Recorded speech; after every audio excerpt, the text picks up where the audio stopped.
নমস্কার সম্মানীয় দর্শক বন্ধুরা, মাত্র আর কয়েক ঘন্টা পরেই আসতে চলেছে নতুন বছর 2024 সাল।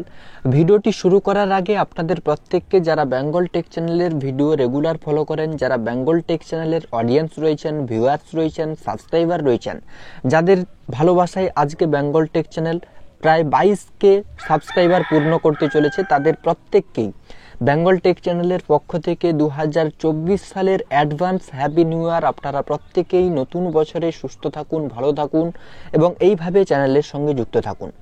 আপনারা জানেন আর মাত্র কয়েক ঘন্টা পরে 1 জানুয়ারি 2024 সাল অর্থাৎ নতুন বছরে আমরা পদার্পণ করতে চলেছি এবং এই নতুন বছরেই দেশে বেশ কিছু নিয়ম পরিবর্তন হতে চলেছে এবং এই নিয়মগুলি কি পরিবর্তন হতে চলেছে আজকের এই ভিডিও থেকে আমি আপনাদের জানাবো। আধার কার্ড নিয়ে নিয়ম পরিবর্তন হতে চলেছে, গ্যাস নিয়ে নিয়ম পরিবর্তন হতে চলেছে, আধার কার্ডের বয়স নিয়েও নিয়ম পরিবর্তন হতে চলেছে এবং ম্যারেজ যারা বিবাহ করতে চান, রেজিস্ট্রি বিবাহ, তাদের ক্ষেত্রেও নিয়ম পরিবর্তন হতে চলেছে। তো ভিডিওটি প্রথম থেকে শেষ পর্যন্ত দেখুন, আশা করছি ভিডিওটি আপনাদের কাজে আসবে। এই সংক্রান্ত তথ্য আপনারা সমস্ত জেনে যাবেন যে 1 জানুয়ারি থেকে 2024 সাল থেকে দেশে কোন কোন নিয়ম পরিবর্তন হতে চলেছে। ভিডিওটি শুরু করার আগে প্রত্যেকবারের মতো এবারেও ছোট্ট একটা রিকোয়েস্ট, আপনি যদি এই চ্যানেলে নতুন দর্শক হয়ে থাকেন চ্যানেলটিকে সাবস্ক্রাইব করে বেল নোটিফিকেশনটি অন রাখুন, যাতে পরবর্তী ভিডিওর নোটিফিকেশন সবার প্রথম আপনার কাছে পৌঁছে যায়। তো বন্ধুরা, 1 নম্বরের যে আপডেটটি রয়েছে, আধার কার্ডের ভেরিফিকেশন হবে পাসপোর্টের মতো। আধার ভেরিফিকেশন, আধার কার্ড নিয়ে শীঘ্রই নতুন নিয়ম চালু করতে পারে কেন্দ্র সরকার, যার আওতায় আধারের ভেরিফিকেশন হবে পাসপোর্টের মতো এবং একটি নতুন কার্ড ইস্যু করতে হলে সময় লাগবে প্রায় 6 মাস বা 180 দিন। নতুন নির্দেশ অনুযায়ী সরকার আধার আবেদনের যাচাইয়ের জন্য জেলা স্তরে অতিরিক্ত জেলা ম্যাজিস্ট্রেট এবং মহকুমা স্তরে এসডিএমকে মনোনীত করতে পারে। এই আধিকারিকদের দ্বারা অনুমোদনের পরেই নতুন আধার কার্ড ইস্যু করা হবে। নতুন আধার কার্ড ইস্যু করার জন্য শারীরিক ভেরিফিকেশনের প্রয়োজন হবে। সেক্ষেত্রে আবেদনকারীকে জেলার মূল পোস্ট অফিস বা অন্য আধার কেন্দ্রে হাজির থাকতে হবে। নতুন নিয়মের আওতায় একটি নতুন আধার ইস্যু করতে 180 দিন পর্যন্ত সময় লাগতে পারে। অর্থাৎ আধার ভেরিফিকেশন মূলত যারা 18 বছর পার করবে বা যারা নতুন আধার কার্ডের জন্য আবেদন করবেন তাদেরই কিন্তু ফিজিক্যাল ভেরিফিকেশন হবে। তাদেরকে শারীরিকভাবে যে কেন্দ্র বা যে আধার সেন্টার সেখানে গিয়ে তাদেরকে অ্যাটেন্ড করতে হবে ফিজিক্যালি এবং তাদের ভেরিফিকেশন হবে। জেলা স্তরে, ব্লক স্তরে যে এসডিএম রয়েছে ওনারা আপনাদের সমস্ত ডকুমেন্ট দেখবে, তারপরে কিন্তু 180 দিন পর্যন্ত সময় লাগতে পারে আপনার আধার কার্ডটি ইস্যু করতে। কারণ আধারের আবেদনের পর ইউআইডিএআই ডেটার গুণমান পরীক্ষা করবে এবং তারপরে পরিষেবা প্লাস পোর্টালে আবেদন পাঠাবে। এসডিএম পোর্টালে সেই আবেদনের যাচাই করা হবে, আবেদনকারীর জমা দেওয়া সমস্ত নথি যাচাই করা হবে। এরপর এসডিএম স্তর থেকে আধার ইস্যু করার অনুমতি দেওয়া হবে। যদি কাগজপত্রে কোনো ভুল পাওয়া যায় তবে আবেদনটি বাতিল করা হবে। অর্থাৎ আপনারা বুঝতে পারছেন, ফিজিক্যালি যেরকম আপনাদের আধার সেন্টারে অ্যাটেন্ড করতে হবে বা শারীরিকভাবে যেভাবে থাকতে হবে, তার সঙ্গে আপনাদের সমস্ত ডকুমেন্টগুলোও কিন্তু ঠিকঠাক নিয়ে যেতে হবে। যদি আপনার কোনো ডকুমেন্টে ভুল বলে গণ্য হয় তাহলে আপনার অ্যাপ্লিকেশনটি বাতিল করা হবে। 2 নম্বর রয়েছে আধারে লেখা জন্ম তারিখের বৈধতা নিয়ে এবার নয়া আপডেট। জন্মের প্রমাণপত্র হিসেবে কি আপনি আধার কার্ড ব্যবহার করেন, তাহলে আপনার জন্য রয়েছে বড় খবর।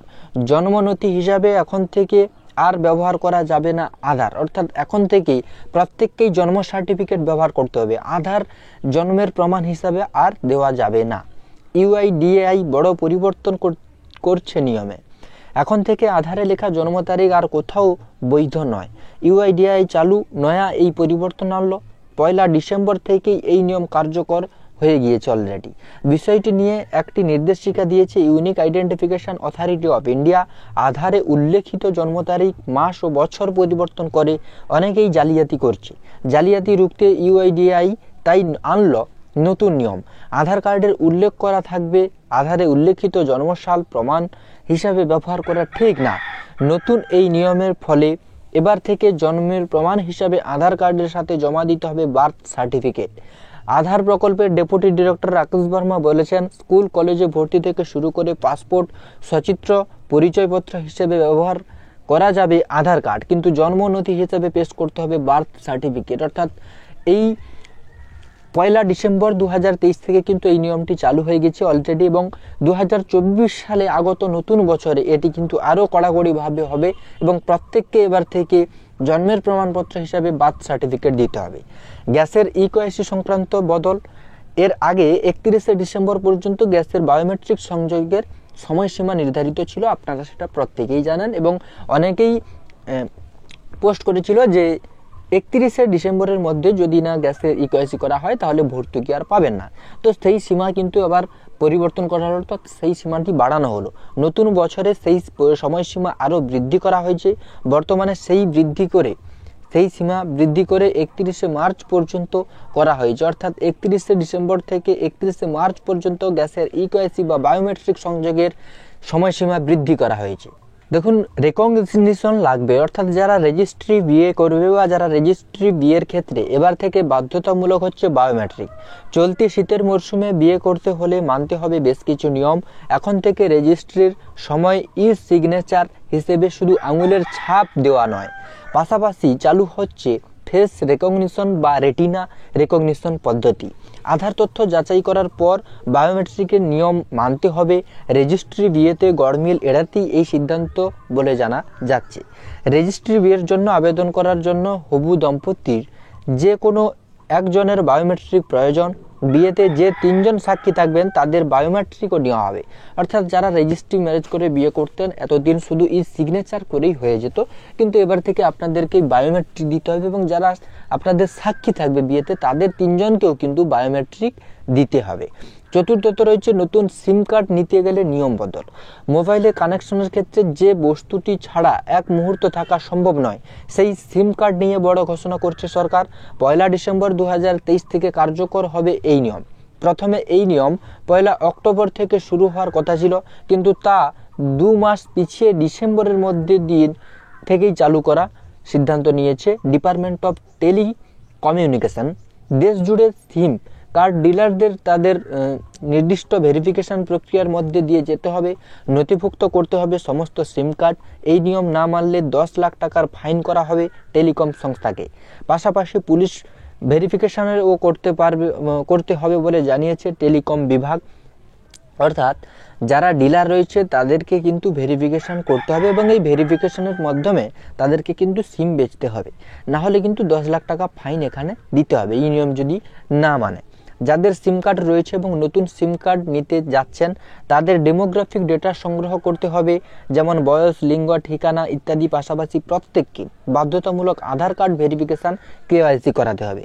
যারা নতুন সিম নিতে চান বা সিম চেঞ্জ করতে চান তাদেরকে বয়স, লিঙ্গ, ঠিকানা তো দিতেই হবে, সঙ্গে আধারের কেওয়াইসি ভেরিফিকেশন করতে হবে সিম নিতে গেলে।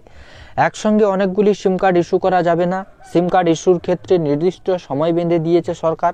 একজন ব্যক্তি শুধুমাত্র ব্যবসায়িক কাজেই একসঙ্গে একাধিক সিম কার্ড নিতে পারেন। নতুন নিয়ম অনুযায়ী একটি আইডিতে সর্বোচ্চ 9টি সিম কার্ড ইস্যু করা হবে। সিম কার্ড বন্ধ করা হলে সেটি আর বিপুল সংখ্যায় ইস্যু করা হবে না। কেউ যদি সিম ডিঅ্যাক্টিভেট করে তাহলে 90 দিনের সময়কাল পেরোলে তবেই নতুন ব্যক্তিকে ওই সিম ইস্যু করা যাবে। যে সমস্ত ডিলার বা ভেন্ডর সিম কার্ড বিক্রি করেন তাদের 30শে নভেম্বরের মধ্যে নাম নথিভুক্ত হতে হবে। তারা যদি নিজের নাম টেলিকম সংস্থার কাছে নথিভুক্ত না করেন তাহলে 10 লাখ টাকার জরিমানা করা হতে পারে বা জেলও হতে পারে। অর্থাৎ আপনারা বুঝতে পারছেন, একজন ব্যক্তির একটি আইডিতে 9টি সিম নিতে পারবে, হুবহু বেশি সিম কিন্তু তারা নিতে পারবে না। এবং কেউ যদি সিম ডিঅ্যাক্টিভেট করে থাকে তাহলে তার ক্ষেত্রে 90 দিন সময়কাল পেরোলে তবেই নতুন ব্যক্তিকে ওই সিম ইস্যু করার জন্য পারমিশন দেওয়া হবে বা ওই সিমটি তার নাম থেকে অন্যজনের নামেও চলে যেতে পারে। আপনারা বুঝতে পারছেন, আগত 2024 সালে আমরা পদার্পণ করতে চলেছি নতুন বছরে এবং এই নতুন বছরে দেশ জুড়ে বেশ কয়েকটি নিয়ম পরিবর্তন হতে চলেছে, যেটা আজকের এই ভিডিও থেকে আমি আপনাদের জানালাম। যদি আমার দেওয়া তথ্যগুলো আপনাদের কাজে আসে অবশ্যই চ্যানেলের সঙ্গে যুক্ত থাকুন, ভিডিওতে একটি লাইক দিয়ে চ্যানেলটিকে সাবস্ক্রাইব করুন এবং নতুন বছরের 2024 সালের advance happy new year Bengal tech চ্যানেলের প্রত্যেক সদস্য, প্রত্যেক ভিউয়ার্স, প্রত্যেক সাবস্ক্রাইবার্স যারা চ্যানেলের সঙ্গে যুক্ত আছেন, যাদের ভালোবাসায় আজকে বেঙ্গল টেক চ্যানেল 22কে সাবস্ক্রাইবার করতে চলেছে, তাদের প্রত্যেককে 2024 সালের আন্তরিক শুভেচ্ছা, ভালোবাসা ও অভিনন্দন। সবাই ভালো থাকুন, সুস্থ থাকুন, দেখা হচ্ছে পরবর্তী ভিডিওতে।